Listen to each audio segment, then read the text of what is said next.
Bonjour à vous les parents. Aujourd'hui, c'est une vidéo qui vous est adressée spécialement pour vous expliquer le concept du jardinage intérieur appliqué aux tout petits. Si vous êtes aujourd'hui sur ma chaîne, c'est que vous avez déjà dû découvrir mes contes pédagogiques et mes autres activités pour les enfants. Je vous fais un petit rappel, je suis la jardinière du cœur et je m'efforce d'aider les enfants à cultiver leur jardin intérieur. Aujourd'hui, à mon programme, vous transmettre quelques pistes pour comprendre le jardinage du cœur et vous aider à utiliser les outils pédagogiques de ma chaîne.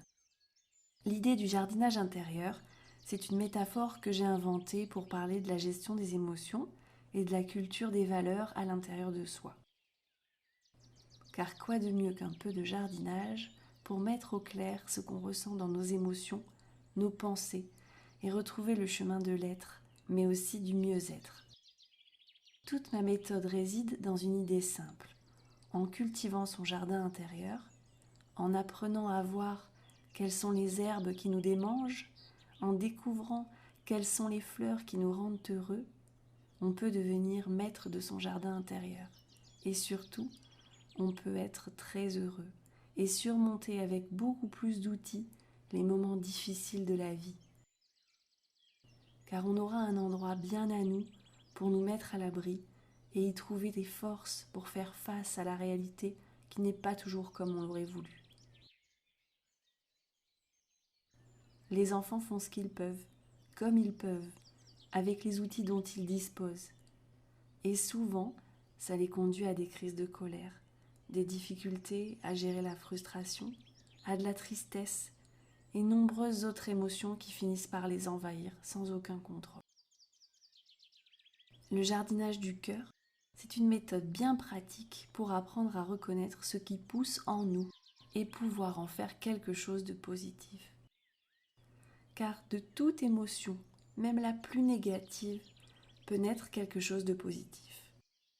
Ou au pire, on peut essayer de faire en sorte qu'elle ne fera pas plein de petites pousses d'autres négativités. Car le problème dans le cerveau, c'est que certaines pensées et certaines émotions se multiplient aussi vite que certaines plantes. Elles se multiplient comme des mauvaises herbes, par rejet incontrôlable, par plein de petites graines qui de saison en saison finissent par envahir le jardin alors que nous ne les avions pas du tout semées. Eh bien oui, dans le cerveau, c'est presque pareil. Malheureusement, la colère, le ressentiment, la critique et le jugement sont des graines qui poussent beaucoup plus vite que les autres.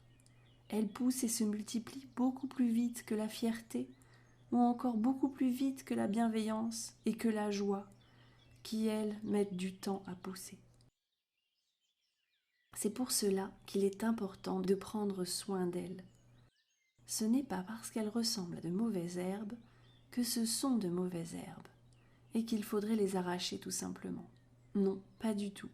Et cela me tient beaucoup à cœur en tant que jardinière. Toutes ces émotions et ces pensées, qu'on pourrait dire négatives, ne sont pas de mauvaises herbes.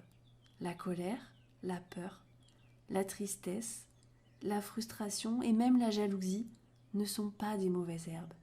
Elles ont toute une fonction dans votre jardin intérieur et dans celui de votre enfant. Une fonction bien importante, et en aucun cas il ne sera possible de les arracher. On a besoin d'elles. Par contre, en prendre soin, identifier leurs besoins, les tailler, les canaliser d'une certaine manière, ça c'est indispensable. Vous l'aurez compris, le jardinage du cœur, c'est l'art de la bonne mesure pour aller dans la bonne direction, la direction du cœur, sur le chemin de l'être. Alors, pour vous aider à apprendre tout ça à vos chers enfants, j'ai créé des vidéos didactiques pour que chaque jour, vous puissiez avec eux, ou aussi seul en autonomie, jardiner une émotion, un mécanisme de pensée ou une réaction pour apprendre à cultiver son jardin intérieur pas à pas.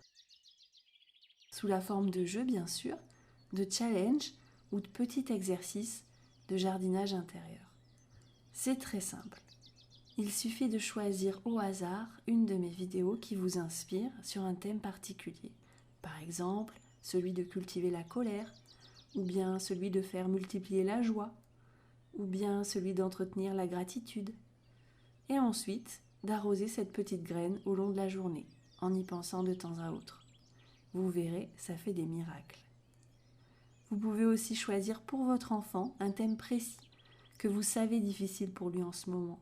Par exemple, s'il fait souvent des crises de colère, choisir le thème de cultiver sa colère peut être une bonne idée. Mais aussi, il est possible de cultiver le thème opposé, à savoir celui de la bienveillance ou du calme intérieur. Il y a plusieurs voies d'entrée pour transformer nos émotions. On peut soit diminuer l'apparition de notre colère, soit augmenter la venue de notre tolérance. Dans les deux cas, des changements se produisent. Et en tant que jardinière, je vous dévoile mon dicton préféré. Il est tellement vrai qu'à chaque fois que je le dis, j'en ai des fleurs qui me poussent dans les oreilles. À faire toujours de la même chose, on obtient toujours le même résultat. Ça paraît tout simple, ça paraît tout bête, mais ça résume tellement bien les soucis qu'on rencontre chaque jour dans nos relations avec les autres et dans nos relations à nous-mêmes. Car si rien ne change, rien ne change. À toujours faire de la même chose, on obtient toujours le même résultat. Et quand on n'est pas heureux du résultat de nos actions, mieux vaut changer quelque chose dans notre façon de faire pour que la prochaine fois, une autre chose puisse naître de tout ça. Ce dicton est tout le temps d'une aide précieuse pour moi au jardin avec Petit Grain. Longtemps, j'ai essayé les mêmes méthodes. Longtemps, j'ai semé les mêmes graines et je me disais toujours « Mais diable, ça ne marche pas !» J'essayais de faire autrement, mais le naturel revenait au galop et je me remettais à faire la même chose en me disant « Mais ce n'est pas possible, ça ne marche pas !» Jusqu'au jour où j'ai vraiment compris. J'avais besoin d'un petit coup de main extérieur pour changer. Car faire différemment, c'est toujours difficile tout seul. Alors c'est pour ça que j'ai eu l'idée de faire ces petites vidéos pour vous, parents de ces belles petites pousses d'avenir, en espérant que ça vous donne un petit coup de main pour faire autrement et tester des combinaisons pour aider votre enfant à s'épanouir dans son jardin intérieur. Bien sûr, tout ce que je vous propose marche aussi très bien pour cultiver et faire fleurir le cœur des parents. Ce n'est pas seulement une méthode pour les petits. Vous pouvez vous aussi vous en saisir également. Le but de tout ça est de découvrir ensemble tout le potentiel bonheur de votre jardin intérieur et de le faire fleurir, pourquoi pas. Je vous dis à bientôt pour découvrir les autres vidéos.